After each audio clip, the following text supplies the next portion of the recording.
Hey, how you doing? This is John. Welcome to John's Long Box. Today I'm taking care of two topics. I'm going to do a back issue Bonanza, and I'm doing my monthly visitor. My back issue Bonanza is when I order old comics, the old back issues to fill in holes in my collection or stuff that I'm newly interested in. My monthly visitor is once a month. I get comic books from the Discount Comic Book Service, DCBS, Discount Comic Book Service. That's where I order from. I'm embarrassed to say that I don't order from a local comic book store anymore. I still go into local comic book stores and buy stuff, but I get the stuff that I collect on a month-to-month basis. Why? Because it's like 35% to like 50% off. Sorry, but you can't beat that. I did a video on how to order from them and everything. And keep in mind, they don't know me. I don't get anything. I just like the service. I've been doing it since I think 2013 or so. But anyway, long story short, we're going to start off with some back issues that I ordered, and this was my last order of last year. So it's now January 6th. I have not put in any new back issue orders. So far I'm sticking to my guns. I have not ordered any new back issues. So this is Comico Primer. I've talked about Comico a few times. It's a comic book company that's near and dear to my heart. It was short-lived. And it was the first comic book company besides Marvel and DC that I was obsessed with. Matter of fact, I think I was obsessed with Comico before I was even obsessed with DC, because of a comic book called the Elementals. The Elementals broke on the scene, and oh my God, it just got me to. I liked it so much, and I still like it so much. It's still one of my favorite comics. It cemented Bill Willingham as one of my favorite comic book creators of all time, whether he's writing, and I especially love his art. I loved it so much. I've gotten anything by Comico except this Comico. Every once in a while, I see stuff that I never got. Why? Because it was a small comic book company, and even when I was working in a comic book store, sometimes I didn't see it all. So this is Primer. This was just, I guess like a tryout book is the best way to describe it. They would give people tryouts. Like Matt Wagner's Grendel's first appearance is in number 2. That makes it the hot commodity. But this is the first appearance of I think The Max by Sam Keith. So these are kind of hard to find. Okay, so here we go. This is another back issue, Captain Savage and the Leatherneck Raiders, and I'm enjoying this. Like I said, I never really got into war comics as a kid. This is only 28 issues, so I figure it's realistic for me to collect. So I'll buy one, I'll read it, and then I'll put it on my to be ordered list. And then when what I normally do is when I reach a certain amount of dollars, that's when I pull the trigger, because you're paying like $12 for shipping, so I don't want to just waste it on 1 or 2 comics. This is E-Man number 6. I read 1 to 5, and then I ordered 6 to 10.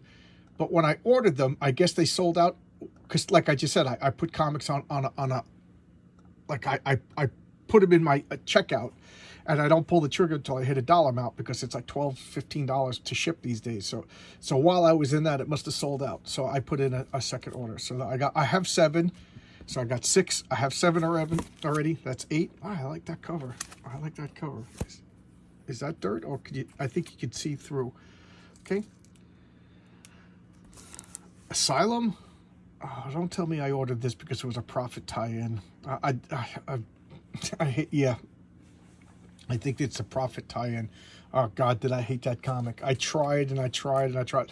I think it was the comic book that I tried the hardest to like in like 20 years. Because I was like, oh, Chuck Dixon taking over. It'll get good. It'll get good. Then Chuck Dixon took over, and it did not get any good. Spoof. I will tell you this. This I'm just getting because this I have a problem. But Marvel's humor is terrible. So this is absolutely terrible. So what is this? Blackula, and what's the doctor? Recycle your bombastic.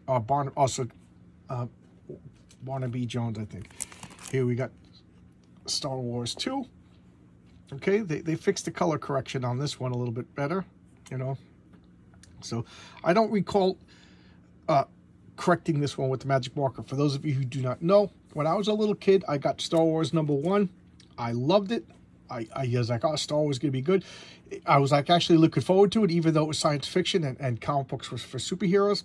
And then the movie came out, or maybe I saw the movie. I don't know. I forget the exact time. And It was wrong. So I took magic markers and I like Darth Vader was green on the cover. The laser, he had a, you know, he doesn't have a red sword. So yeah, so I would have color corrected this, and you know, and then I got so fed up with all the differences between the comic book and the movie that I just gave them to friends and threw them away. I was like, they're not going to be in my collection. All right, so I'm going to remove these because of the lip. And those of you who don't know what I'm talking about, here's the lip on my Etzel. It's very narrow. So here's Captain Savage in his leatherneck Raiders number 5. So I just showed 6. Here's 5. Destroy the invisible enemy. The last story in number 4, it ended with they were fighting Hydra on an island, and they had to team up with the Japanese during World War II to defeat the mutual enemy. I love stories like that. I love stories like that. So that was a lot of fun. I love when the good guys and the bad guys have to team up to take out a mutual worse enemy. You know, and Hydra is even worse than the Imperial Japanese during World War II. So I thought that was neat. All right, spoof number 3. Was that John Lennon and Mick Jagger? The best thing about these, as I inhale one of my beard hairs, the best things about these is this Marie Severance art. You know, because she, and by the way, Marie Severance was a woman who drew comic books, but obviously she didn't exist, because according to everybody who just got into comic books in the past 5 years and knows everything, is saying that there were no women in comic books prior to 2016. So Marie Severance is an illusion. So this comic book doesn't exist. But this is Marie Severance artwork. I just love it. I just love it. Okay, here. Oh, okay. Here's Seekers number 6. For those of you who are unaware, when I was obsessed with DC, I was obsessed with DC. And one of the things I liked was this. This is Vertigo. Vertigo was like a imprint within DC. So it was like a sub-company within DC. And it was controlled by Karen Berger, another person who doesn't exist because she was a woman in comic books for 30, 40 years. And Karen Berger was the editor, and she controlled Vertigo. And this was her line. And she made like more literary, highfalutin, pretentious, whatever you want to call them, comics. And for the most part, I really liked them. I could see some people didn't like them.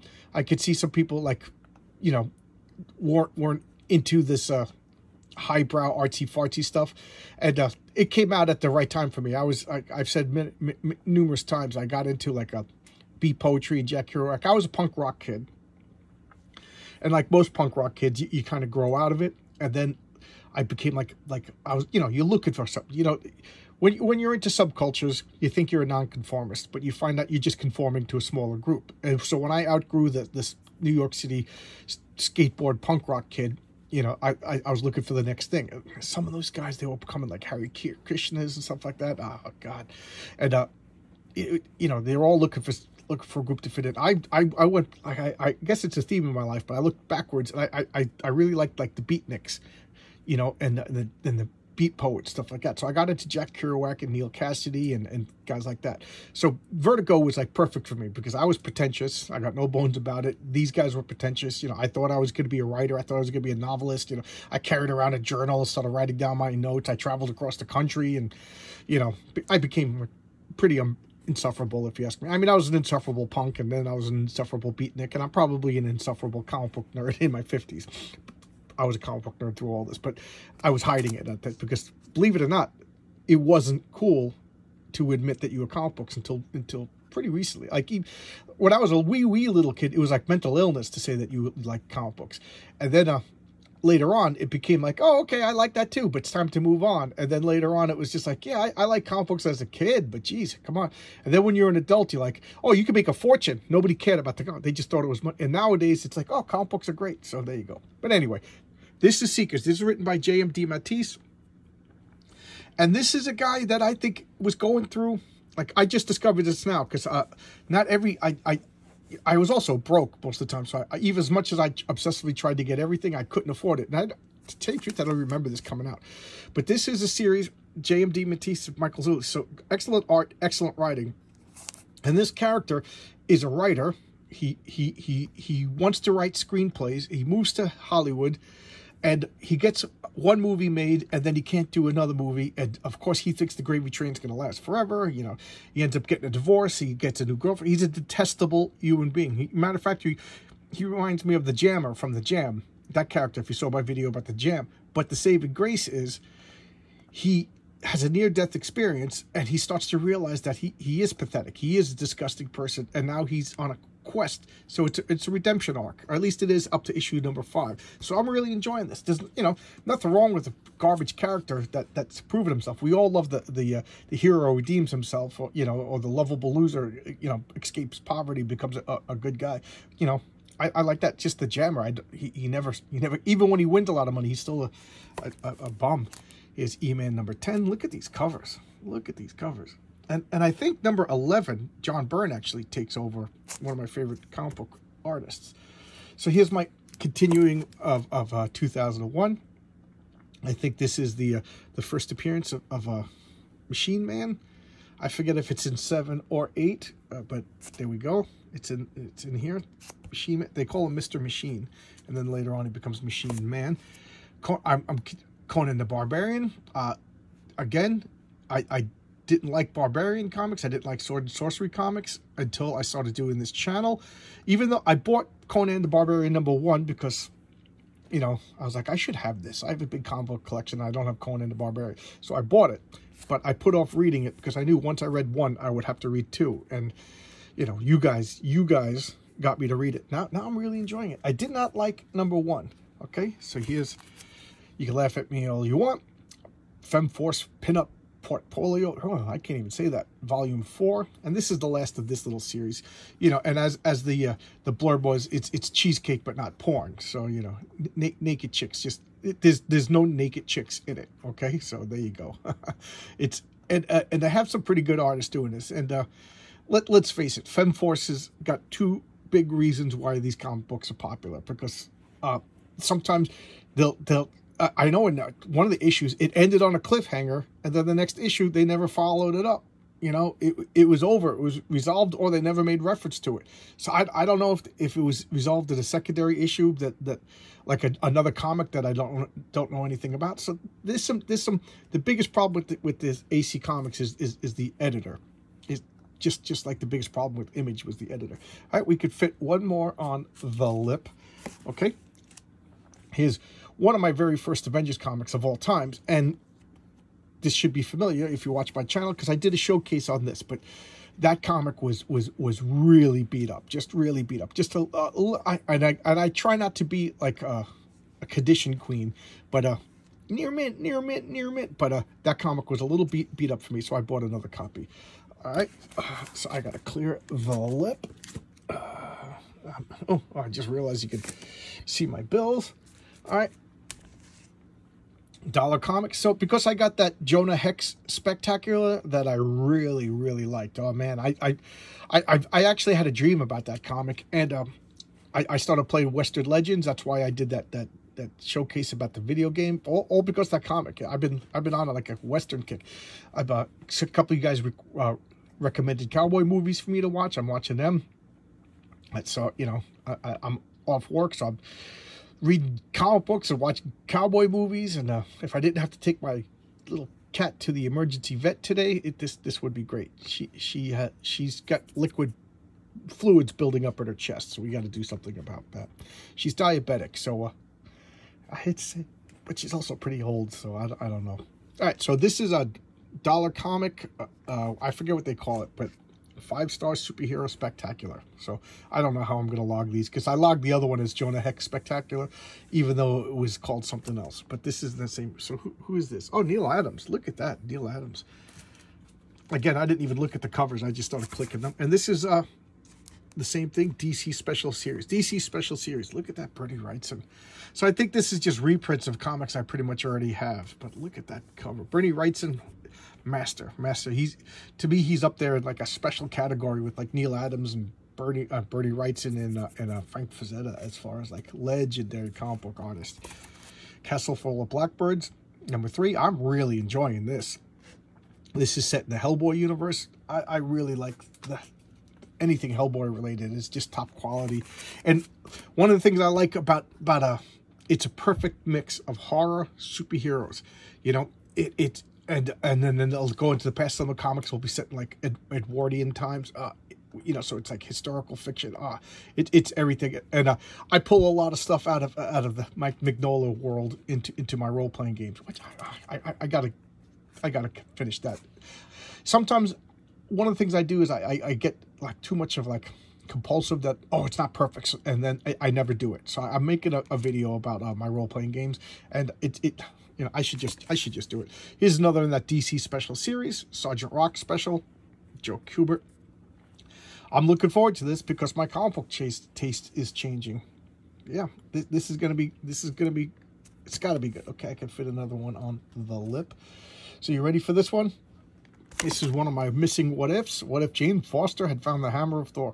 This one all of a sudden spiked up in price because of that terrible, terrible movie, Love and Thunder, that Chris Helmworth even admits that is terrible, because he said if there's going to be another, if they want him to be in another Thor movie, they have to drastically change the tone. Because the first Thor movie was excellent. The second one everybody poops on, but considering what this last one was, yeah, I'll watch the second Thor movie over the fourth Thor movie any day of the week. So here you go. What if Jane Foster had found the power of Thor? As I clear the lip.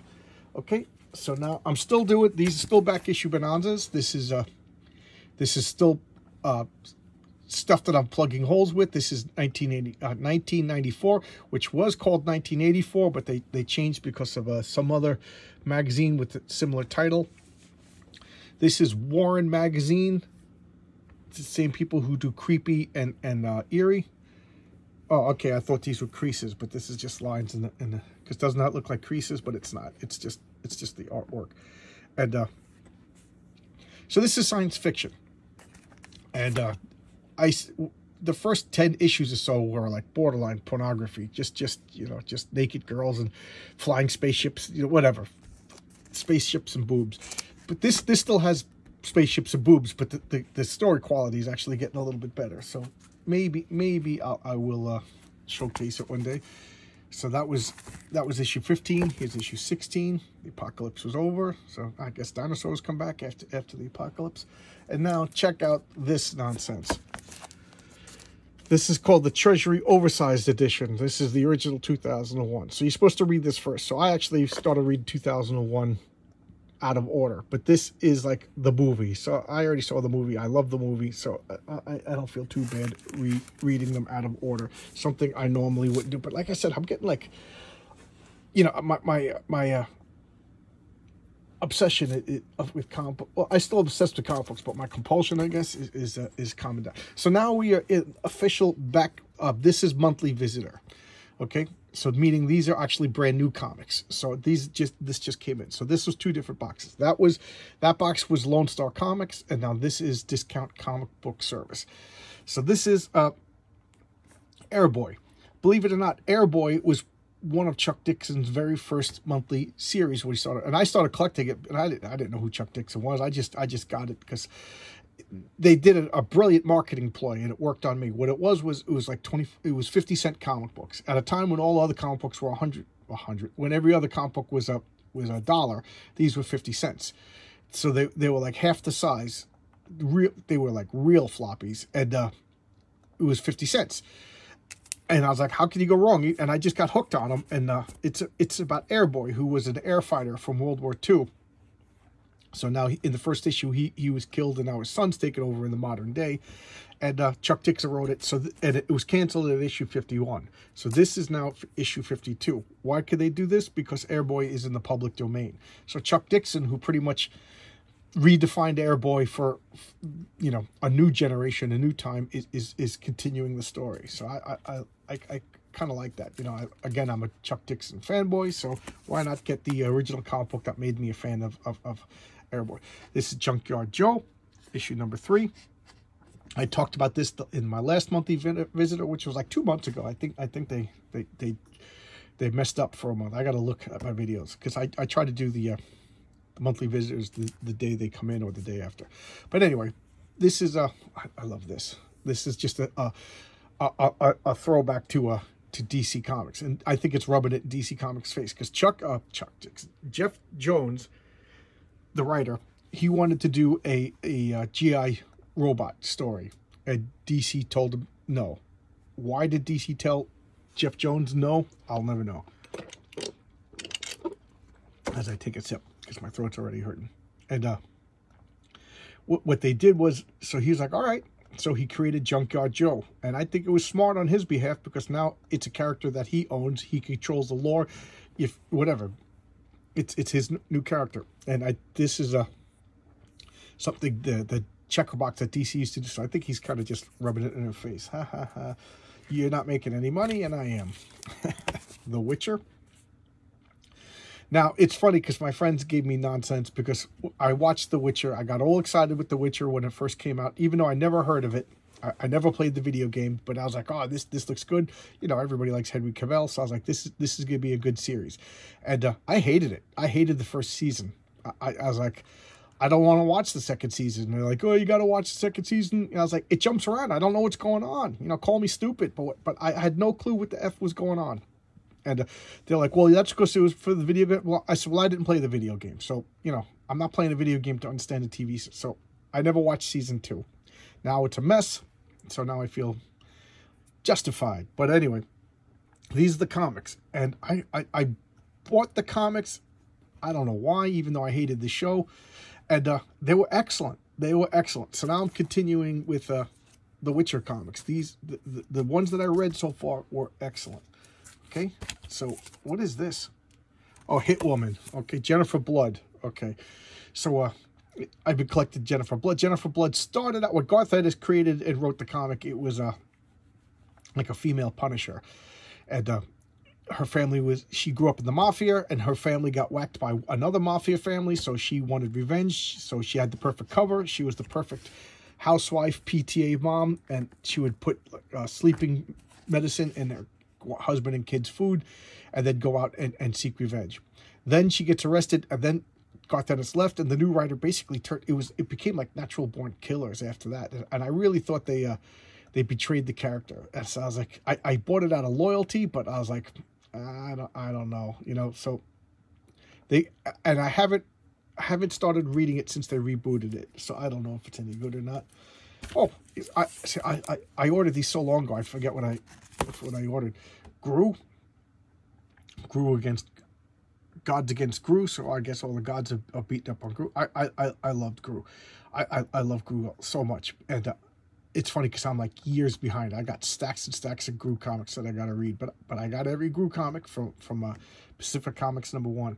This is a humor magazine. This is Sergio Aragonés doing the artwork, and Mark Vanier. Mark Vanier, like he takes Sergio Aragonés' Spanish and turns it into English, and then I think he adds a couple jokes and refines it all. Just a good comic. Makes me laugh. Lot of like reoccurring jokes, like to the point where like they beat a dead horse with it to the point where you get sick of it, and then you laugh again because it's like you get disappointed when they don't regurgitate those old jokes. What is this? I don't know. Did I order this? I don't know if I ordered this or if they threw it in my order or if it's a mistake, but it looks kind of interesting. Maybe I saw the cover and liked it. I don't know. Looks pretty cool. Stuff of Nightmares. Okay, well, that looks good. This I ordered. I couldn't resist. I loved the cartoon. Look at that. A lot of pink and purple, though, huh? So, I love the cartoon. I don't know if this continues the story or whatever, but oh, it's by the same writer, so there you go. I get nervous when I see stuff get rebooted, especially these days, because he's probably a a transgendered, gay, whatever, in love with I don't know. I'm being flippant here, but I always get a little nervous when I see stuff getting rebooted, stuff that I had a love for. Why isn't this bagged and boarded? Okay, this is not bagged and boarded, but this is unprepped. This is issue #1. It's a funny premise. This is Chuck Dixon, Antarctic Press. Is these people were not prepped for the apocalypse. There's like a civil war, apocalypse. I don't know. I didn't read it yet, and so they were making fun of their neighbors who were preppers for like, oh, what are you doing that for? You know, and next thing you know, the war happened or the meteor hit. I forget what exactly it was that caused the devastation, but they are unprepared for it. They are unprepped. So now they got to go through a neighborhood of preppers and get enough food. It just makes me laugh. The premise is kind of goofy. And here is Gun Honey, a comic book that has no right to be as good as it is.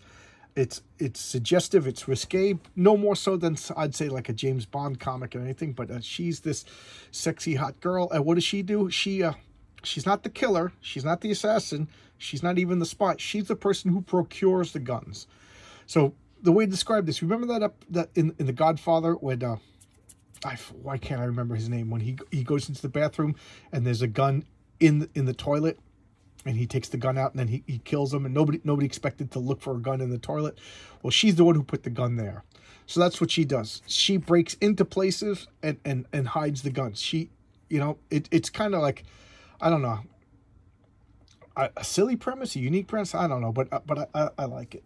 Here we got young Hellboy, the adventures of Hellboy as a kid. Now, what I like about this is so charming is here's a little demon raised by Professor Broom. He acts like a little kid, and what does he do? He pretends to be the superhero Lobster Johnson. So even a little demon is pretending to be a superhero. I just love that. Is Frankenstein New World. I don't know if this is finally finishing the story that no, that was Frankenstein Unbound, I think, or Undone, I forget. But I really like this. This is Mike Mignola. It's continuing the Mary Shelley Frankenstein story. So there you go. Leonard the Vampire, Christmas for Crows. Again, anything Hellboy related. Here's another comic. I absolutely love this. Resident Alien, The Book of Love. There was a TV show about it. I haven't watched the TV series. I remember one of the subscribers said that they didn't like it, that he's kind of a jerk, that he commits murder in like the first or second episode. But in the comic book, he's a space alien. He was doing what space aliens do, investigating the Earth, like a scientist, just observing the Earth when there's something happens that they didn't explain what, but there was like an accident. He crashed on Earth. His other scientist died, and now he's stranded on Earth. He sent out a signal, but he doesn't know how long. So he uses his like psionic abilities to appear as human, but every once in a while somebody could see that he's an alien, and so he lives in like someplace in Washington State where like a low population, like Hallmark town, and he becomes the doctor. And because he's the doctor, he's consulted with like a murder. That's the first story. So there's a murder that happens, and he's the examining physician, and now he's solving crimes. I really do like it. I like it. He's a full-on good guy. Okay, this is another comic I don't remember ordering. Hot chick with guns. She's got 238s. All right, I got to clear the lip. Okay, and here is Unprepped. This is issue 4, so I hope I have 2 and 3 someplace. Okay, looks like space aliens are coming. I don't know. And then this is goofy, but I like it. Vampiress Camilla. What this is Warrant magazine. Now, when I saw this being solicited, there was Creeps magazine, and I thought it was Warren magazine restarting Creepy, calling it Creeps. So I ordered it, and I tell you, I'm so oblivious. I didn't realize that it was another company. And they're hiring some of the same people that worked on that are still alive, that worked on those old horror magazines. So I wasn't once I realized that I was kind of tricked, I was already invested and I liked it anyway. So what? They got a cease and desist. They couldn't call it Creeps anymore, so they call it Shudder. And then they're goofing on Vampira, so they're making Vampiress Carmella. And it's just more horror magazines. Some of it's not as good. Some of the art's not as good as classic Warren magazine, but then again, that's like, that's like comparing yourself to Mozart or something like that. So, but I'm enjoying it. So that's everything. That's all my new comics, old comics, new to me comics, and brand new comics that just came out as far as I'm concerned with my monthly comics, because I get my monthly visitor once a month, hence the name. So there you go. That's my new stuff. Hope you like that. I got a couple of requests. I got God is Dead. I got Godless, Firestorm, a lot of Fantastic Fours. Oh, there's my Arby's. So I'll be showing off all this stuff in the next couple of days. So thanks a lot. I'll see you tomorrow, guys. And thank you for subscribing. Appreciate you guys. You guys are the best. Thanks a lot. Bye-bye.